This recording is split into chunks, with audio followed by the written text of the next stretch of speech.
This is the L3 Leadership Podcast, episode number 114. What's up, everybody, and welcome to episode number 114 of the L3 Leadership Podcast. My name's Doug Smith, and I'm the founder of L3 Leadership. We're a leadership development company in Pittsburgh devoted to helping you become the best leader that you can be. If you're new to this podcast, it's intended to help you grow your leadership skills, and we do that by bringing you 3 episodes every month. One will always be from our leadership events that we host throughout our city. One will be an interview that I do with a high-level leader, and then once a month you'll get a leadership lesson by me. If you've been listening to the podcast for a while, I would really appreciate it if you would hop on iTunes and subscribe to it and leave a rating and review. It only takes about 2 minutes, but it makes a big difference and it really encourages me. So I would appreciate that. And if you've already done it, thank you so much. It just means a lot to me. This specific episode is from our interview series, but before I introduce Andy Toole, who I had the privilege of interviewing, I want to thank our sponsors, BAB Inc. They are an insurance broker, third-party administrator, and consulting firm in Pennsylvania and all across the country. And they are led by my friend Russell Livingston, and he does a phenomenal job leading their company, but he really believes in investing in the next generation, which is why he's investing in L3 Leadership and hosting our breakfast, and is such a large part of what we do. In fact, he actually introduced me to Andy Toole, who I had the privilege of interviewing today. If you want to learn more about Russell's company, you can go to babbins.com. That's BABBINS.com. With that being said, I just want to jump right into the interview, and I want to introduce Andy Toole, who's the head coach of Robert Morris University's basketball program. I actually attended Robert Morris, so I've known of Andy for a long time, and I've watched him coach. I've watched him do a phenomenal job with the team, and so it was a great honor to get to meet him and spend some time with him to talk leadership. Just a little bit about Andy before we jump into his interview. Andy actually attended and played at Penn, and he took his team, or helped take his team, to 2 NCAA Tournament appearances, so he was a great player and a teammate, and then he became a coach. He was actually the youngest coach in Division I sports at Robert Morris University. He was just 29 years old when he took over the team, which we'll talk about in the interview. And he's taken Robert Morris to the NCAA Tournament several times. 2 of the highlights, which we talk about in the interview, is Robert Morris actually beat Kentucky in round 1 of the NIT Tournament a few years ago, which was probably like the biggest upset ever.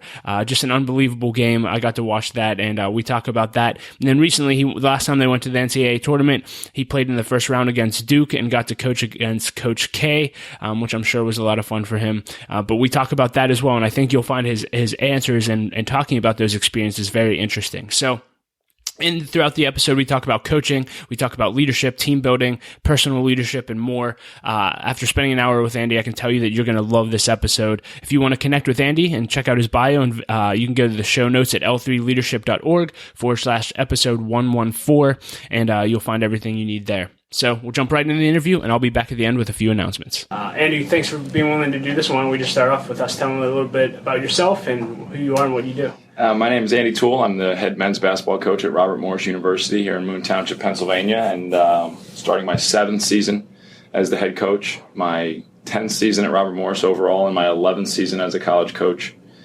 combined with my experiences here and also at Lafayette College, where I started my coaching career. Been married for 5 years. Nice. Have 2 young kids, almost 4-year-old and a just turned 2-year-old, both sons, and live in Mount Lebanon, and pretty fortunate human being. Yeah, that's great. Can you give us a little bit of background on your leadership journey? Obviously, I read that you were a player as well. Were you always kind of the leader type, where whatever team you were on, you were the leader, and that just progressed into coaching, or what did that journey look like? I think I started playing the game when I was 4 or 5 years old, and I was always very serious about the game, and so my personality was always one of kind of an energetic, engaged, competitive personality, and so I had a great passion for basketball. I think that kind of spilled over to the way that I worked out, the way I practiced, the way I coached, or the way I played, I should say, and that kind of put me in situations where you're almost forced into leadership roles. I mean, when you care a lot, whether you win or lose, and maybe some other people don't care as much whether you win or lose, all of a sudden you're kind of thrust into this role of trying to, pull people with you, trying to figure out different ways that you can get them engaged in, trying to help you reach your ultimate goal, but then have the team reach its full potential. And I think I tried to do that as a player. I think I was a guy who understood, that if everybody was working together, we'd be more successful. I think I was a guy who, cared about the team a lot, whether, and would sacrifice maybe some individual success for the team, because I thought to me it was more important to win and have success as a group than, maybe one or two individuals finding success and, not winning games. So I think I've always kind of been in that mold. I was, captain of teams, as I was, kind of moved through, whether it was, from middle school to high school to college. And I think even when I was a young guy on teams, whether it was in high school or in college, I was never afraid to kind of speak my mind either. I felt that I was pretty confident about maybe things that I thought or saw, right, wrong, or indifferent, but I wasn't afraid to speak my mind. I remember being a freshman in college and we having a team meeting, and I kind of, laid out a lot of things that I thought we needed to do better as a team. And I don't know if that, ruffled people the right way or not, but it was certainly, I certainly know it got back to our coaching staff because a couple of them had mentioned it to me, afterwards, saying, I heard you really spoke up in the meeting. And as coaches, I think you're always looking for guys that are willing to speak up. Now, you always want to kind of craft their message a little bit. I don't know if all my points were on par, but I was never afraid to speak up. I was never afraid to go talk to a coach, maybe if it concerned me or concerned our team. It was something that was always instilled in me by my parents at a young age, that if you have something that you don't like or you have a concern, then go and communicate about it. Don't, have someone else fight your battle for you. Don't have somebody else, get involved. You have to do it on your own. And so that was kind of something that carried me through, and then kind of naturally led to coaching, right? I mean, that's what coaching is, trying to, put people together as a team, trying to get guys to understand what their roles is, trying to have people live in, our reality here as a basketball program about who you are as a player, what value you can bring, how you need to operate, how you need to work. And so, the transition from player to coach, was kind of a natural one for me. I didn't know if I was always going to do it. I didn't know, and I didn't know what level. There was a while where I thought, maybe I could be a high school teacher and be a coach.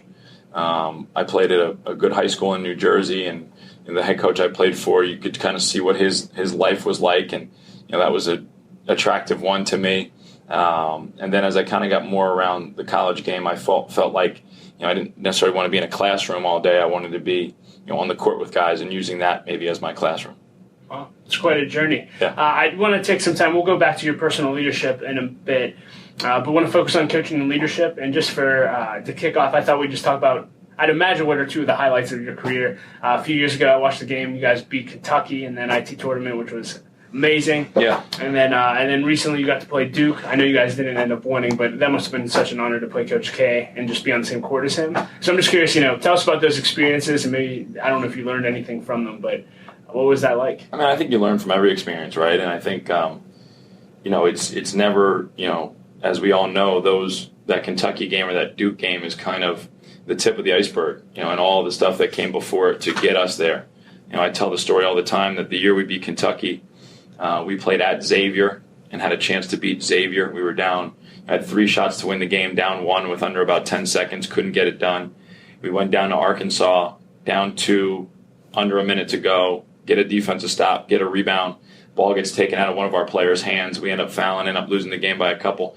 But we had experiences as a team where we were very, very close to, upsetting a high major school. And we learned from each of those previous experiences, and now when we had the opportunity against Kentucky, I think guys were obviously more comfortable in that environment. And, one of the things that I try and do, especially in those kind of situations, whether it's Kentucky, Duke, some of the other games that we play, is, not make those things more than they are, even though they are more than they are. I remember before we played Kentucky, and we had our before we played Duke, we had our shoot around.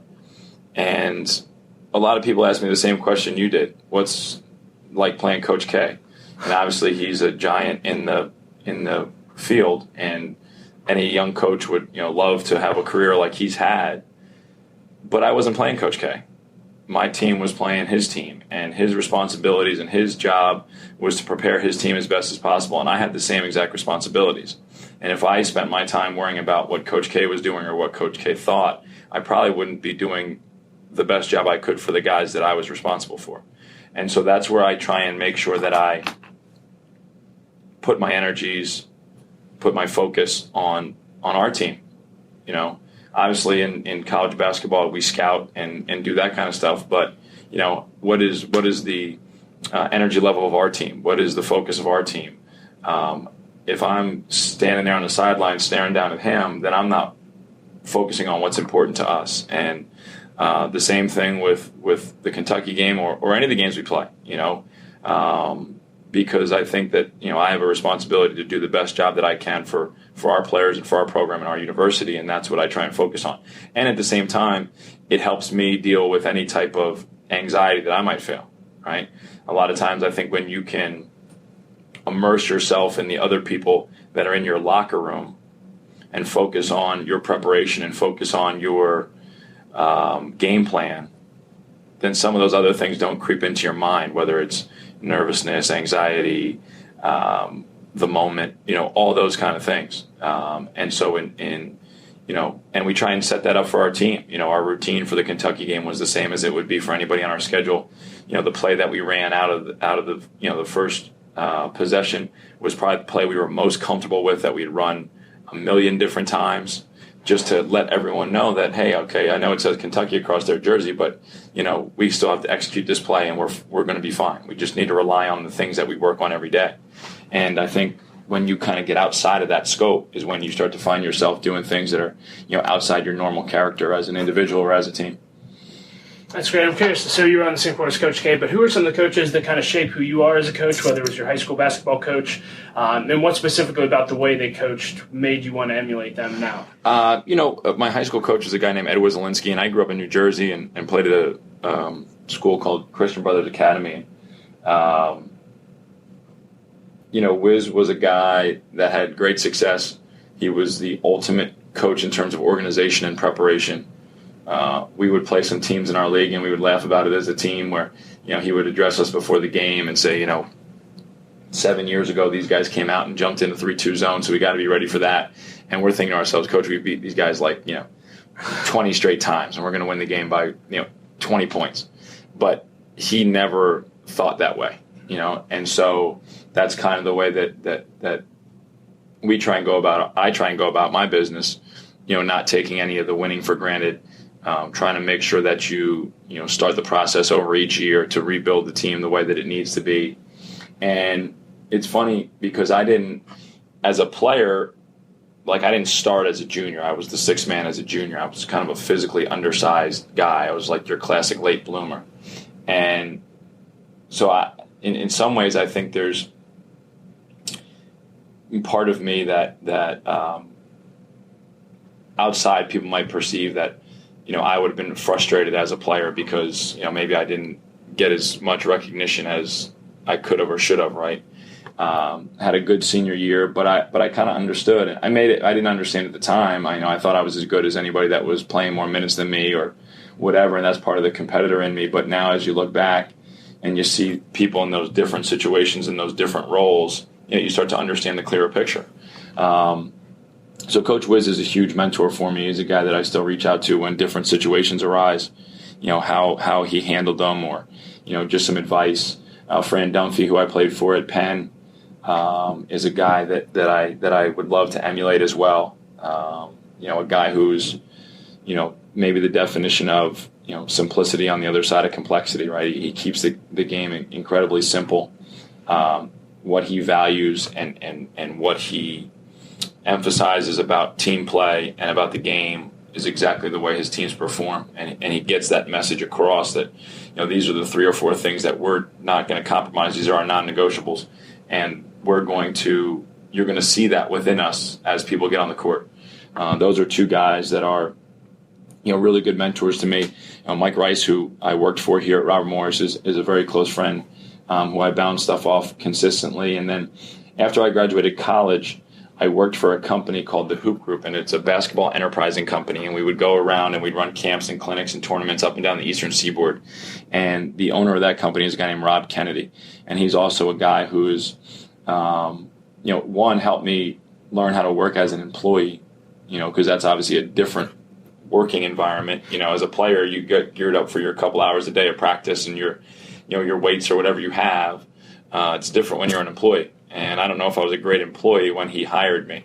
I think I had some talent as an employee, but didn't really know how to work. And so he was a guy who really taught me how to work, how to use the phone, how to maximize your day, how to follow through on, the commitments you make and the things that you need to do as you go through your day. And he's a guy that I still rely on and lean on heavily, to navigate whether it's stuff within our team, decisions about, my professional life, decisions about, the framework of our program, because he understands kind of the business and the operational aspect of, running an organization. And so those are people that I rely on in basketball. And then I have some people outside that, I constantly, trade different leadership ideals with, or, figure out what they're doing in their business that all of a sudden allow me the opportunity to think about it, from a different angle. And vice versa. We have guys that will come on trips with us that are, here in the Pittsburgh area that are, business people, and they'll hear how we address the team and then think about, okay, how can I take that back to my sales team? How can I work that into my management? Because again, it's all dealing with people and trying to get everybody, rowing the boat in the same direction. And, it's a daily battle. Yeah. I'm curious, you alluded to some things, but was there anything that when you were a player that you thought about leadership that when you became a coach wasn't necessarily true, or you wish you would have known? You talked about looking back and seeing the big picture, that the goal of the team was more important than your specific role. Are there other lessons like that you learned that you wish you would have known now, looking back as a young leader? Well, I think what happens too is I think that my playing career and all your experiences, like everybody's, are directly reflect how you operate. So one of the things we say to our guys all the time is, we are always going to let you know where you stand. And you're always going to know where you stand within our program. You might not like it, right? And nothing's set in stone. But anybody can come in here and sit down and say, where do I stand? And I'm going to do the best job I can to be as honest as I can, because as a player, I was in some situations at times where you're in limbo, right? And when you're in limbo, a lot of times you start to think the worst, right? Sometimes it's better to know the worst than because you sometimes think even worse than you would actually know, right? Like it's, to me, I think part of my job, if a kid comes in here and say, hey, listen, right now you're the fifth guard on our depth chart. That's not going to translate into a lot of minutes for you. I think they need to know that. Now you can change that, right? Through hard work, through understanding, through correcting errors that are maybe not allowing us to trust you as well on the offensive or the defensive side of the ball. But you have the opportunity to change it. And we've had times where I've had conversations with players where they don't want to change it. They just want us to change, or me to change, or their position to change without them putting in any effort. Well, that's not really going to work. So, that's one of the biggest things that I take from playing. And then the other thing I think I take from playing, and we try and, relay this to our guys, is we don't want to waste their time, right? There's times where as a player you sit around and go, what are we doing here? This isn't going to help us. Everything that we're trying to do is going to be thought out, is going to have a purpose, and a lot of times you don't see that purpose, right? You don't understand it, especially when you're new to something. Why are we doing drills this way? Why are we doing things at this speed? Why are you putting this restriction on it? I tell this story. We had a freshman last year who, in the summertime, we would play a 2-on-2 game where our guards couldn't shoot a layup, right? And one of the things he was good at was going and getting a layup. And so he didn't have a lot of success in that drill. And he came up to me after and said, this drill is stupid. Why are we doing this drill? I can go get a layup anytime I want. I said, yeah, but there's 4 of you on the court. In 2 months, there's going to be 10 people on the court. And the guy standing in front of the basket is going to be 6'8" plus. And he's not going to allow you to get an uncontested layup. And so you need to develop and figure out how to be able to get some scoring opportunities, create space, make plays offensively without having to always get all the way to the rim for a layup. And we went to Cincinnati, and I don't know if he believed me or didn't. He tried to sell it like he did. Our second game of the year was at Cincinnati, and he drove to the rim, and the ball got thrown into about the third row. Wow. And I just said to him, do you remember why we did that drill? And so sometimes, like we say to our guys all the time, you can learn the easy way or the hard way. the easy way would maybe in July when we're doing that drill think, all right, I'm going to trust in coach. There's a purpose to what he's doing and why we're doing it this way. Versus the hard way, you're on national television and your shot gets blocked out of bounds and it's on slow-mo and instant replay and the highlight reel in the arena. That's probably the hard way. And so I think those are two big things that I take from my playing career that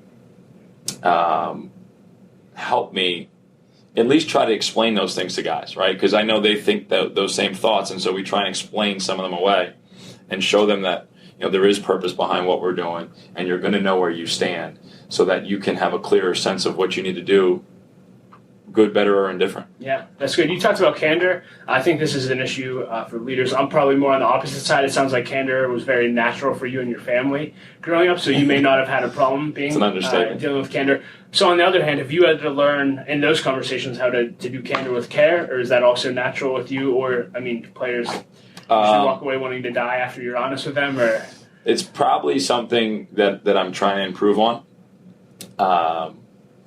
I say to my mom sometimes, and my mom's, if you met her, you'd think she's the nicest lady in the world.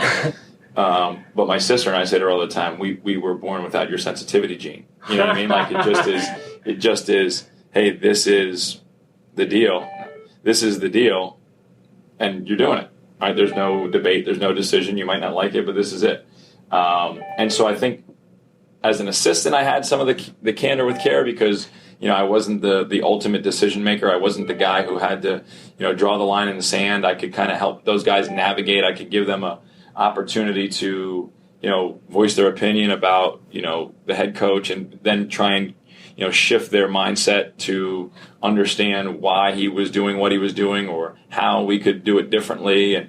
And you're also, as an assistant, in the trenches with those guys. So you could say, hey, man, coach said you're not, handling the ball well enough. So let's get out early before practice and improve some of your ball handling. So now that's something that we've knocked off, the checklist, and then when you become a head coach, again, and a lot of times you're dealing with a lot of your own anxiety, your own insecurity, your own emotions.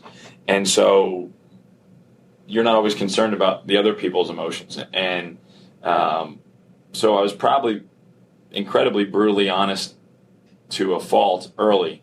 I think I've tried to dial it back a little bit and understand, to how to get the point across a little bit better, while also not ruining someone's, spirit. Now, there's times where you still have to be able to flip that switch on because there's some guys that it's, that can be dense and stubborn, and you have to really, lay it out in uncertain terms at times about what they need to do or not do. But I do think I've gotten a little bit softer in how, and some of it is the person, the personality of the person I'm with. Some people aren't going to respond to, hey, let's try a little harder, and other people will. And so again, it's getting to know the right way to kind of deliver the message. And I think that's a challenge even for guys in our locker room, because I think sometimes they sit there and they say to themselves, well, he didn't yell at him and he yelled at me. Well, you need to get yelled at sometimes because that's how you respond best.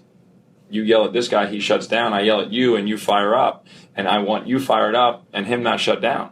And so people don't always, see themselves for who they are. And so it's trying to walk that tightrope of all those different things. I'm going to spend a little bit of time talking about building a team. But specifically, so you came in here, can you just talk about the culture that you created? How do you actually build that culture, and how do you sustain it over the long haul before even recruiting players? Like, what is the culture? How would you describe the culture of the Robert Morris basketball team? When I came in here as an assistant, it was one of the things that Coach Rice and I wanted to do was kind of transform this culture. And I was fortunate when I took over as the head coach, we had some very good success. And now, obviously, I had to put my personal spin on it and my personality on it, but it was more of maintaining the culture and trying to elevate it. And it's been an interesting journey because I think when you first get to a place, everybody's willing to give you a chance, right? Everyone's willing to give you that opportunity to say, hey, these are the new guys. It's new, it's different, it's exciting. We don't really know what's going to happen. Let's get on this ride together. And then I think year 2 is the hardest year, because in year 2, everyone says, oh, we got to do this again. right? And you got to figure out how to get it done while making it seem new and fresh and different. And I see that as I look at a lot of other coaches around the country. You know, you go in your first year, maybe you take over a bad program and you don't have a whole lot of expectation or pressure. Everybody's excited because there's some new eyes on you, some new drills, some new plays, some new style, and maybe a team outperforms what expectation are. And then in year 2, those same guys now go, oh, it's you again?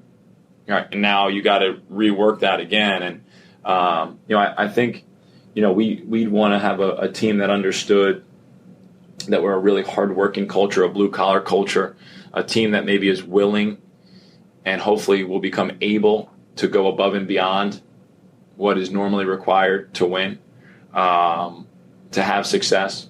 You know, and I go through this. You talk about the candor with our recruits. I'm probably most brutally honest with our recruits because I don't want them to walk in here and be surprised when they get here, right? We talk a lot about alignment. You know, we got to see the role for you that you see for yourself. You know, if you have a guy who thinks he's a shooter scorer and you want him to be a defender rebounder, you guys are going to be like ships in the night, and it's never going to work. It's never going to work because the whole time that guy's going to go out to try and prove to you what he believes he is, and you're going to fight him to try and get to do what you want him to do, and it's going to be consistently clashing. So in the recruiting realm, we try and be brutally honest, and sometimes my assistants are in here and I just see them put their head down a little bit because, they're pumping this guy up. This is the greatest place in the world. You're going to have so much success. And then they come in here and I'm like, this is going to be the hardest thing you've ever done. Yeah. And there are going to be a lot of days that you leave this facility and you're not going to like me. And everybody laughs. And I say, no, seriously, you're not going to like me. Because in order to get out of this, what you want to get out of it, I'm going to have to push you to levels that you don't know about and that you're not sure you can accomplish. And so, we try and be incredibly honest and over the top, forthright with in our recruiting style, because we want kids that understand what they're getting into and are excited about what they're getting into, and then come here and aren't all of a sudden shell shocked because they're going to be shell shocked as it is, but we don't want it to be over the top. So that's kind of how we approach it. And I got off on a little bit of a tangent there, but. I think we were talking about, some of the candor and culture. We lost a little of our culture last year, and we struggled last year as a team. We got a little bit further away from our culture than I wanted to be. This spring and summer, we had some really tough conversations with players and told them that we can't allow certain things to happen that maybe happened last year. And one of my assistants, Robbie Pridgeon, said to me in the middle of the summer, I said, how do you feel? Do you feel like we're getting some of it back? Do you think we're starting to understand it? He said, when I leave work now, I feel like we're not cutting corners. Last year, I felt like we were cutting corners just to try and keep it together versus going through the process and building things the right way. And so hopefully that will pay off for us when we get to our season. So you talked about being brutally honest on the front end. What are some other things that you do to instill, your core values into the players and into the team daily? Just everything, everything we can from thoughts of the day to video to anything we can do. Obviously in our locker room we have a lot of motivational things about reminders of what we want to value, and our motto for this year is. Obviously the book Grit has come out and been this new, buzzword. And so we kind of took Grit and made it into an acronym. And, we're saying, greatness requires intensity and toughness. And so we're constantly trying to hammer that home to them. Every time they get a sheet of paper, Grit's going to be on it. Every time they walk into the showers, it says Grit above the shower door. Every time they walk out of the locker room, there's a huge sign that says greatness requires intensity and toughness. And so, trying to hammer that stuff home. We have a TV when you walk in our locker room that our video guy will put loops on, where now all of a sudden it'll be, motivational stuff to just try and get guys in the right mindset. And then obviously how we deal with them every day on the court. Our small interactions one-on-one before practice, after practice, during practice. Trying to make sure that you're gauging people's body language and seeing, where they are at from a focus. We tell our guys all the time, you can't just show up to a workout or a practice or a weight session in body. Right? We need your spirit. We need your mind. We need your focus. We need your energy. if you just show up in body, it's going to be really hard for you because you're not going to be mentally engaged like you need to be. And, we try and test that stuff during our workouts by making things chaotic, by making things at a rapid pace, because that's the way the game's played. And you got to be able to think that way. You got to be able to react that way. You got to be able to make decisions in that kind of space. And so we want them to be trained, in some chaos. We want them, as everyone says, comfortable being uncomfortable. And so we're always trying to challenge them to rise to that next level of handling adversity. That's good. I'm curious on the front end. So outside of skill, assuming that they have the skill, what characteristic trait or character traits do you look for in recruits? Does it matter? Do you just say, "Hey, I'm gonna allow your talent to trump"? You know what? When I first became a head coach, I thought that it didn't matter and that talent would trump everything. And what I figured out is that, and because I was dumb and I thought I could just will people to do what I wanted them to do, right? I'm going to be more relentless than you. I'm going to be, I'm going to spend more time on it than you. I'm going to wear you down to do what I need you to do. And it doesn't work. It doesn't work. And so what happens is, we play 31 games a year plus. So the 10 games a year that they're engaged, it's great. The other 20 is a battle. And then the other 334 days a year are miserable. Because you're now, I read something last week that said you're either, every day you're either repairing your relationship or you're like improving your relationship. And that's not the quote, but that's the idea. Yeah. And so, every day was like this rebuilding of the day before. And so it was Groundhog's Day. We just kept getting in the same mold. So in the last couple of years, we've sat in here as a staff and said, we need some more guys that have what, right? What? And in the past, from a recruiting standpoint, we might sit there and say, hey, this kid's from, inner city Philadelphia, faced adversity in his personal life. He's going to come here and he's going to be the most determined, hungry, hardest working dude you've ever seen. And that might be true. And then he's getting ready to graduate, and we say, okay, this kid comes from, tough North Jersey background, faced adversity in his home life. He's going to be a match to the guy that just left. And really, internally, they're completely opposite people, right? And so just looking at someone's past history doesn't always determine who they are on the inside. And so we've really got into, what is their competitiveness level? What is their passion for the game of basketball, right? Because it's a long year. It's a grind. You sit there and you go through workout and practice and weights and scouting report, and you spend a lot of time on this. And if you're not passionate about it, you're going to look for every opportunity you have to cut corners.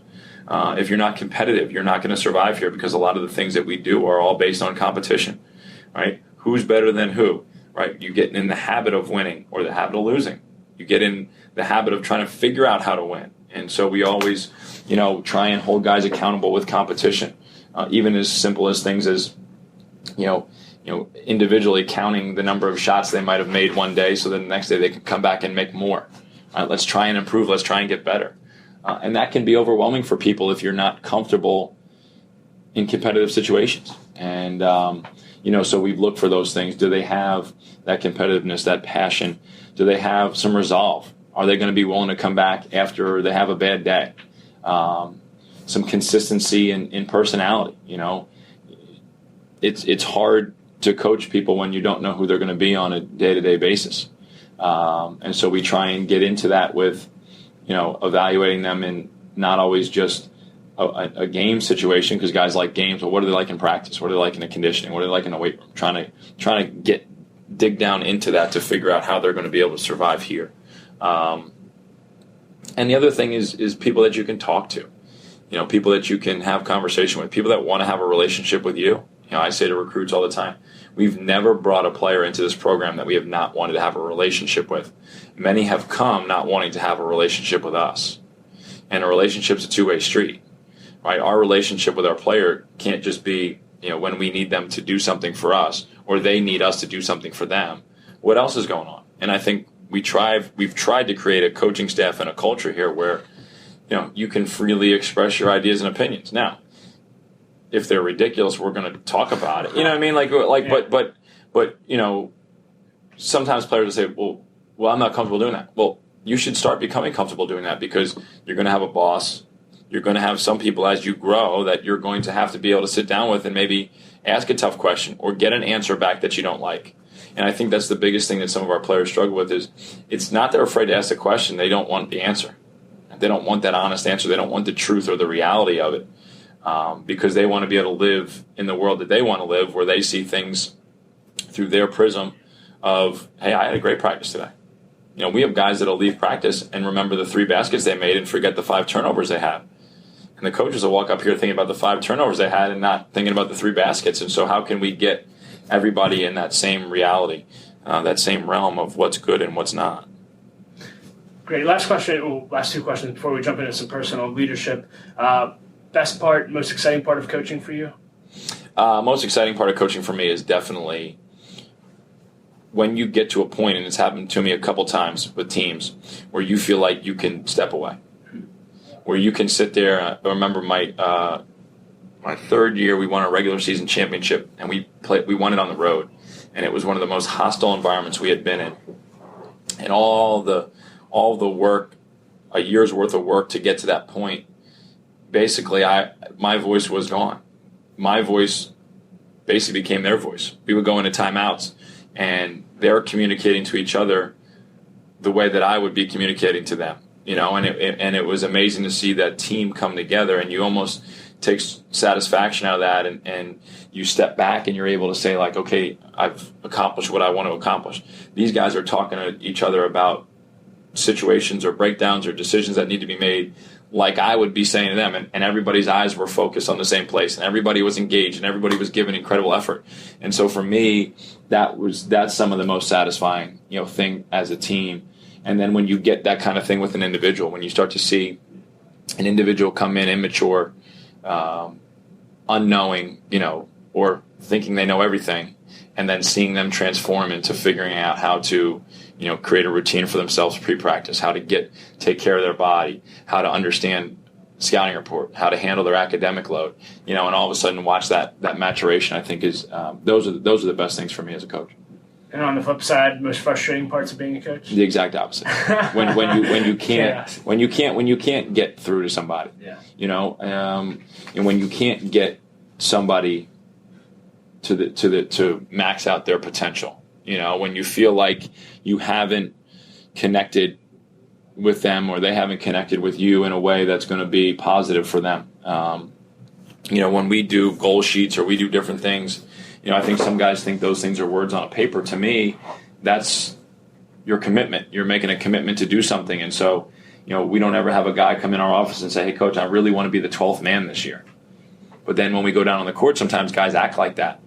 Like, hey, just leave me alone. Like, I'm just trying to get through practice. So you say goal sheets, so what every player fills out? Yeah, we do some goal sheets in the spring. We've done some goal sheets here in the fall. We kind of broken down our season now into like 2-month periods. Well, we have a season-long goal individually, and then 2-month goal individually, and then 2-week goals. And each 2 weeks we kind of talk about what they're going to do for the next 2 weeks to get to their 2-month goal and build it from there. And so, again, and that kind of hopefully helps us shape reality a little bit. If a guy comes in and says, hey, coach, in 2 months is our first scrimmage, I'm probably going to play 35 minutes. And he's nowhere near playing 35 minutes, then we can kind of dial it back down and say, okay, let's get more in line with, where you might be. How about we focus on, in 2 months from now, you being able to play double-digit minutes. Let's start there and see how you handle that and build, So hopefully it helps us manage some expectations and keep them a little more realistic about where they are in the rankings of, the world here. And it's something new that we're trying, at least during the season. We used to do it out of season. We're going to try and do it in the season now and see how it works. That's great. You mentioned this earlier. I'm just curious. It just came back to me. You talked about the business side of what you have to do. Everyone thinks of coaches just get to hang out on the basketball court all day. What all is involved? Do you have to be really involved with the community? Do you have to, are you accountable to the board of Robert Morris? What does that side of coaching look like that people don't see? Yeah, I have bosses, and I have budgets, right? And I have performance reviews, and I have to do performance reviews for my staff that are part of the HR protocol here, and I have community involvement. We have charitable involvement. I have a lot of responsibilities because of my position, helping institutional advancement here. So it's a combination of things, being handling, the academic side of everything, managing, not only my current staff, but our full-time academic advisor, and making sure that, whatever our players need, because again, it's not just the basketball side of it. Some of these guys are leaving home for the first time, so there's emotional things that become involved. There's social aspects that become involved. And so, trying to, monitor and mentor everything that goes on within our staff is, all encompassed in my job, following NCAA rules, working, within our league. We have to craft our schedule each year, so there's a lot of things, as well as, traveling for recruiting and things like that all get thrown into, the job description that's being a, Division I head men's basketball coach. Good stuff. Yeah. Some personal questions. One, I read that you were the youngest coach in Division I history. Is that true? No, not Division history. I basketball. When I was hired, I was the youngest at the time. I was 29 when I got hired. Wow. Now I think I'm like, I don't even know. I think I'm still in the top 10, but I'm going to be 36 soon. So did you deal with insecurities with that? And if so, how did you deal with those? You know what? I think definitely. I think anytime you get, a substantial leadership opportunity at a young age, and a lot of times when you're dealing with people that are older than you, not from a player standpoint, but from parents when you're recruiting, from your administration, from other coaches you're recruiting against. You obviously have to try and turn it into a positive. Having youthful energy and exuberance and the ability to connect with players, and then some of the insecurities you have are, how are you going to handle yourself when you have to get up and do public speaking situations in and around the community. It was a novelty for a little while that I was so young, and I still look young, so I tried to use that again as much as I could to my advantage. But there's always insecurity because you don't have some of the experiences that others have. And what I would try and tell myself is, it doesn't matter if you're 29, 39, or 49. I think the first time you become a head coach, you've never done it. And so you are, kind of learning on the fly, and, to trust your gut and your judgment, not be someone different than who you are. My first year, we had a really young team, a bunch of freshmen and sophomores. And I think early in the year, I was trying to be the perfect coach, whether it was, be Coach K or be this guy, and I think after a little while, I realized I've just got to do what I think is right, and I got to do what I think is best for everyone. And I have a good knowledge of the game, and I understand, what we're trying to accomplish and how to get there. And no one else maybe does have that experience that I have. And that's, when I went through the interviewing process for the job, that was one of the things that I tried to say to our decision makers was, people might have longer resumes than I do, but nobody else has been as intimately involved in this program over the last 3 years of success that we've had, to know our roster, to know what we've done to win 73 games in 3 years, go to 2 NCAA tournaments. I was on the ground floor of that. So anybody else you bring in from the outside is going to have to be starting fresh. And, so I tried to sell myself as that, and I guess, some people listen. Yeah, that's great. What do you wish people knew about what it took to get to where you're at in this stage of your journey? You know what? I don't know. Like I consider myself to be really fortunate because there's been a lot of guys that have been in coaching a lot longer than I have and maybe haven't had the same opportunity I have.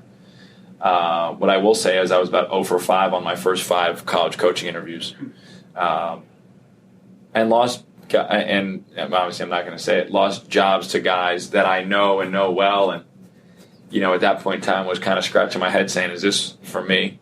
Is this really what I'm going to do?" Called a buddy of mine who was working at Citigroup in New York City at the time and said, "Yo, let me send you my resume out."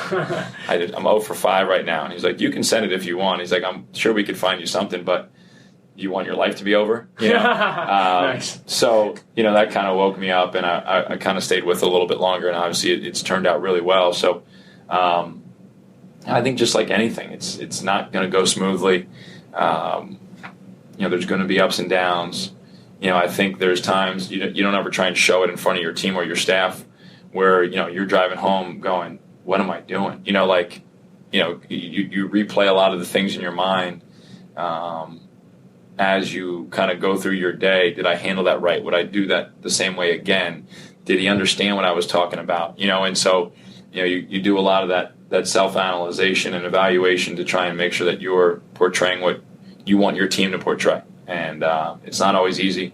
I've had some long conversations with even some of the leaders that are our players, and I have to tell them at times, hey, nobody on the team is going to check to see how you feel. Right? You're supposed to be the leader. No one's going to come and say, hey, so-and-so, how are you doing today? They're worrying about themselves. They can't worry about you right now. You are capable of worrying about yourself and others. And then when I say that to them, I kind of have to remind myself of that as well, so that I don't get into some pity party mode like, oh, no one's asking me how my day was. And no one cares how my day was. They care how their day was. And they care how I am able to help their day be better, right? Or help their day, have them take a step in the right direction. And, that's, the gift and the curse, I think, of sometimes being in leadership positions, that you got to, have some of that thick skin and some of that toughness, because, people are going to come at you when things don't go well, and you're going to have to, take the load off of others and sometimes carry a pretty heavy load yourself. Yeah. It sounds like you're a reader. What books do you find yourself giving away most often, or what do you give away most often if you had to? Well, it's hard now with ebooks, which I don't know if I'd like yet or not. I've kind of gone back to paper. You know what? I try and read. I read for information and for knowledge. I don't really read for pleasure. If I'm going to try and entertain myself, I'll probably watch a movie or TV. But a lot of my reading is for information, right? And some of these books up here aren't some of my better ones, but and I'm constantly having 2 or 3 books going at the same time and picking up different ones and putting down different ones. And what I found myself reading mostly of late are anything that kind of deal with the mindset of athletics. So Mindset by Carol Dweck is a book that I think is incredible. Matthew Syed wrote a book called Bounce, which is kind of frames a little bit of what I think about training and how to prepare yourself to do certain things. The book Grit by Angela Duckworth, I just have kind of started it. Listened to some of her podcasts. I just kind of started that. We give our guys some summer reading stuff, and a lot of the stuff we've used has been by John Gordon, Energy Bus, and that was the first year we did summer reading. We did the Energy Bus, and we kind of carried it through the year. And we've done some other ones that I think have been successful. But I have my first audio book, which is called Inside the Game of Tennis, which is really interesting about kind of the mindset, and it's really unique. And I don't know if I like audiobooks either, but I'm trying it out, and seeing the inner game of tennis, I should say. And I should turn it off because Tim Galloway is who wrote it, and it's unique. So anything I can pick up that's going to give us some kind of edge, in terms of coaching, relating, helping kind of shape the way people think, are kind of the books that I've been reading a lot. That's great. Do you have any daily disciplines and routines that keep you as effective as possible? I don't know if you're a morning routine guy or you set goals every week. I try. I try daily routines. They just don't ever seem to work for me because as soon as I get into a routine, something changes. I've tried to do, for the last month now, I've been pretty good with making sure I get some kind of exercise in every day. Because, obviously we're active when we're coaching on the court, and it's amazing to me, obviously having an athletic background, when you're done playing, sometimes you kind of move away from any more activity or exercise because you've done it for so long. And so I would kind of ebbed and flowed a lot in how I exercised. Always felt better when I did, but always didn't feel great going to them or getting into them. So I've been trying to stay on a little bit more of a routine from an exercise standpoint to give me some more energy. Usually, some of my morning routine, when I get in here is, write a to-do list, write things that I have to do during the course of the day, and try and work through that as best I can take 4 or 5 minutes to myself to sit there and say, okay, what are some of the calls I need to make today? What are some of the emails I need to make today? Are there anybody I need to reach out to, anybody I need to meet with, kind of to set, to make my day productive. Try and do it as best I can. I probably should be more disciplined in doing that, And again, I think that's one of the reasons that I coach, and I tell our guys that sometimes, because all the stuff that I say to you is really a lot of times reminders for myself, to be able to, push through adversity, to stay disciplined, to get up and have productive days. Because the thing I hate more than anything is people that I consider to be fraudulent, and so I don't ever want to be the guy who's sitting there with our team saying, why aren't you doing this, this, this, and this, and then I'm doing the exact opposite. I wouldn't be able to stomach that very well. And so coaching our team and the messages I try and get across to them, I think, help me reflect on myself and how to keep myself on that same track. Yeah. When you experience failure or perceived failure, maybe you have a bad season, didn't go as well as it used to, how do you bounce back personally? I mean, it sounds like you're obviously very competitive, don't like losing. I mean, does losing tend to crush you? Does it tend to motivate you to come back and fight even harder? Both. I think it's initially crushing and then quickly moves into motivating, and just creates a maybe an increased level of focus and an increased level of intensity that helps me perform at a better level. Right? It's we talked about that competitiveness, and if you're uncomfortable from a competitive standpoint, I don't think you'll search out as hard to find the right answers. And so that, kind of drives me to figure it out. And as we went through our season last year, which wasn't our best, it was a consistent, I kind of started a little bit of a diary about what was going on that day, how I felt, thoughts, emotions about players, staff, everything, and reflected on it after the year was over. And I was like, I had some issues. But it was great insight to kind of figure out where I felt we went wrong, because sometimes on December 14th, 2015, you might not remember how you felt 6 months, 5 months in advance. And so I really was able to reflect on those things and help say, okay, like, we had a bad day at practice. This was the attitude, this was the mentality that we had, and we were completely unproductive. How can we change that for next year? How can we change that moving forward? How can we stamp that out before it turns into something bigger? And those are some of the things that I try to do, through the losing. But, that competitive drive is definitely something that has helped me in my profession. Sometimes hurts me in other aspects, right? If my wife and I play tennis, sometimes it doesn't always help because she's pretty competitive herself. So, but who wins? I win all the time. Yeah. We haven't played in a while, probably because we're too competitive. But those are some of the things that you can't turn it on and off. It's kind of who you are. Yeah. Last few questions. If you can go back to your 20-year-old self and have coffee, what would you tell him? Man, I tell him a lot. I would tell him to do more of the stuff that you don't want to do, because it's going to make you better in the end. I think that would be the biggest thing I would say. When you're in that grind and you're in that moment, maybe you're in a season, you're in a tough practice, and you think to yourself, oh man, I don't want to run this next sprint, or I don't want to do this next drill, or hey, I don't want to go work hard in the weight room. I think most of us, at least in the coaching profession, if you care about anything, would return to that point in time in any way, shape, or form to be able to do it one more time. And I say to our guys all the time, I would love to be able to do it. I'd love to be able to go back to a practice, like the worst practice we ever had, where we were terrible and we ran like crazy and you hated what was going on. Like, I'd love to go back to that. And I think as a 20-year-old, you don't see that when you're in it. And so, I think that I had a pretty good work ethic. Maybe I could have worked a little harder. Maybe I could have pushed myself a little bit harder. And that's what I want to make sure that these guys, when they're done, they don't have those same regret. That's good. What are you most proud of so far up to this point in your life and career? I mean, I think from my life, I think, and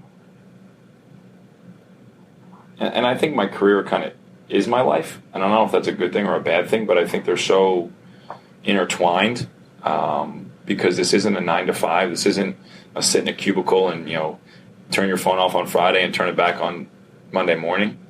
This is kind of like a 24/7 flow. I tell people all the time, my Saturdays are the same as my Tuesdays. My Thursdays are the same as my Mondays. I have friends that work in different fields, finance, and start getting anxiety on Sunday afternoon because they got to go to work on Monday. That's not the way my life is. And my wife and my young kids will, come over for dinner after they get out of daycare. My wife gets out of work, or my son will come Saturday mornings when we have conditioning workouts, and so it's almost all intertwined. My parents will come, and everybody's kind of involved in this whole thing, and so I think one of the things I'm most proudest of is I would say that I think that my as much as I tell you that this is my life, I think I have pretty good balance in terms of when to turn it on and when to turn it off, in terms of when I'm at home, when I'm with family, when I need some time to kind of like decompress. I think that I try and focus on being a good husband and a good father and son and brother, sister, and all those other roles, as much as I focus on trying to be a good coach. I think that's something that I try and be most proud of. I don't think I take myself too seriously. Like, I look around at times and I see guys that are have the same title as I do, and think that they're like above human existence. And I never want to be that way. I never want to be somebody who just blows by people in in the hallway, or doesn't say hello to people that work in different parts of campus. I think I want to try and remain, as much as I can, the same person and the same human, and treat people the same way, regardless of what my title is. And I think that that's something that I try and pride myself on. Yeah. And then last question, I usually ask this about the scope of their life, but being that you're so young, what do you want your legacy to be? And I guess in this case specifically, if you had a funeral and you had all of your players come up and say X about you, what would you want that to be? I'd like them to come. That'd be first. Nice. And it's crazy. Sometimes I do think about that. Like, if I was to die tomorrow, who would show up? But it's funny. I'll take it back to kind of the beginning of the conversation. One of the things that I heard Jay Billis, who's obviously a national ESPN analyst who played at Duke, say about Coach K was the best compliment I could give him is, I got his best every day. And that resonated with me a lot, because we talked about during the course of the conversation here not understanding why someone's on you as hard as they are, or why you don't feel you're getting what you deserve or whatever. But I think when you leave that place and you kind of reflect back on it, could our players say, what, he was honest with us and he gave us his best every day. He didn't shortchange us at all, and that doesn't mean in any way, shape, or form that we're going to win 5 national championships like Coach K does. It's strictly from a way that I would be thought to have carried myself every day. That I came in and I gave my best to our practice, to our weights. That I was honest with you. That I told you what you needed to hear that day to get where you want to get in life. And so I'll tell our guys all the time. I tell recruits. I talked about them not liking me certain days, but what they got to understand is when they put their head on the pillow that night, that what I'm telling them is for their best interest. And if guys could come back and say that, I would consider myself to be, wildly successful. That's great. Anything else you want to leave us with? No, not at all. Appreciate the opportunity to speak with you today. Yeah, thank you, Andy. No problem. Hey everyone, thank you so much for listening to my interview with Andy Toole. I really hope it added value to your life. Again, for ways to connect with Andy and what he's doing, you can go to the show notes at l3leadership.org/episode 114. I want to encourage you, Andy's going to be speaking at our March 2017 breakfast, so you can come and hear him in person and meet him if you'd like to, but we would love to see you at one of our upcoming leadership events.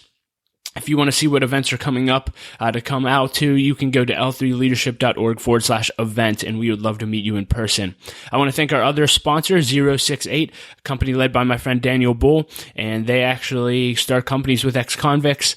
Daniel has one of the most amazing stories I've ever heard, and he's just transforming lives on a daily basis through his company, and you can learn more about what they're doing at 068, all spelled out, .org. Again, that's 068.org. Again, if you enjoyed this podcast, I would really appreciate if you you would hop on iTunes, leave a rating and review and subscribe. It makes a difference. And if you want to stay up to date with everything we're doing, you can simply go to our website and sign up for our email list at l3leadership.org. As always, I like to leave with a quote, and Gerald Brooks said this, and I thought it was fitting given Andy's interview. Gerald Brooks said this. He said, if what you expect of yourself isn't more than what you expect of others, then you are not leading. If what you expect of yourself is not more than what you expect of others, then you are not leading. And if one thing stood out to me is Andy holds very high standards for himself, and he expects more out of himself than anyone else. And I think that's what makes him a great leader. So thank you so much for listening and being a part of L3 Leadership. My wife, Laura, and I appreciate you so much, and we'll talk to you next episode. See ya.